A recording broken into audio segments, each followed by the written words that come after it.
Mga boss, so ikita may ginagawa na naman tayo dito, no?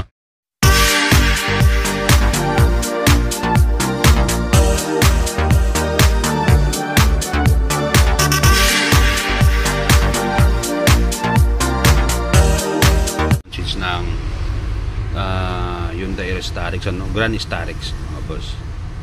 So problema nito daw nung una ay pasumpong-sumpong yung ilaw, minsan mayroon, minsan wala. Ito mga boss, no, itong ilaw dito, pag umilaw malamig ang aircon, pero pag walang ilaw walang lamig.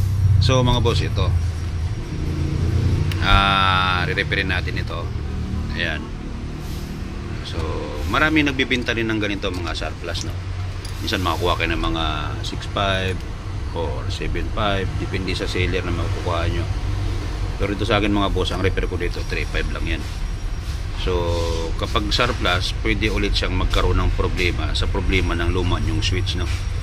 Hindi katulad nito, pag na-repair natin yan ay parang bago ulit yan. So kung ilang taon yan bago siya nasira, malamang ganun din. Kung umaabot ng mga 5 taon, 4 na taon bago nasira, malamang ganun din siya mga boss. Kasi yung pyesa talaga na dapat palitan ay mapapalitan natin. Kaya ito, re-repairing ko muna, no.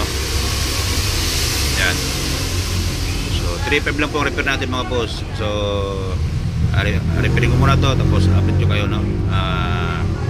Dahil medyo busy tayo, kaya hindi bihira tayo nakapaggawa ng video. So pakita ko sa inyo pala ginagawa natin dito.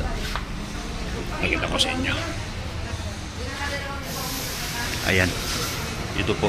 So may yung sa Starex na yon, ito si Avanza, pinapalik na yan. Taas baba ang minor. Ito naman aircon. Tapos ito mga boss, gagawin pa natin yung iba na yan. Okay. So doon sa kabila naman, sa kabilang shop natin, hindi pa ako nakapasyal doon, pero malapit lang naman, may mga ginagawa din doon, no. So ayan, repair muna tayo dito. Tapos pagkatapos natin repairin, ikabit natin doon sa unit. Tapos update nyo kayo kung ano makikita natin, no. So doon natin ipapower up, hindi na natin dito kasi nandiyan naman yung unit, eh. Okay, repairin ko muna. Repair mga boss. So install natin sa unit, no. Okay, tayo doon. Oh, okay, so yun ang traumatistic natin.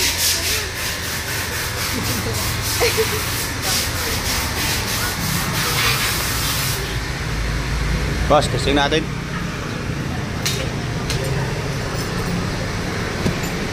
Nakaangat pa ito kabila. Relax ka. May ginawa ka Starex. Gano'n ba? Ay, ha, sabi ko puta eh. So ito mga boss, kakapit na natin, no. So para matesting natin, buhin ko muna, tapos salpak natin dyan sa unit ng bossing. At ito si Nisa, si Avanza, in-observe na lang nila, no, kung yung minor kung magbabago pa. Ito muna tayong po-focus. May ilaw yan, hindi mo pa kasi inano. Okay, puta yan. Ayos na.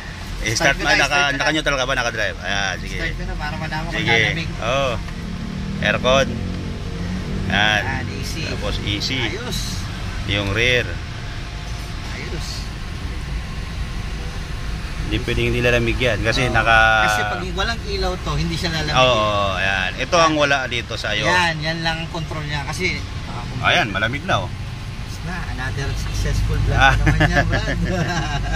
So, yan lang. Kasi pag bumili ka ng mga ganito, minsan nasa mga 7.5 or 6.5. Pero ito, pag na-repair natin, matagal ulit yan. Good as bago yan. Na-replace na yan. So, yun lang mga boss. Pag may katanong kayo, pwede kayo tumawag sa number na dyan sa screen. Kaya mag-message sa Facebook page natin. Yun lang. Thank you.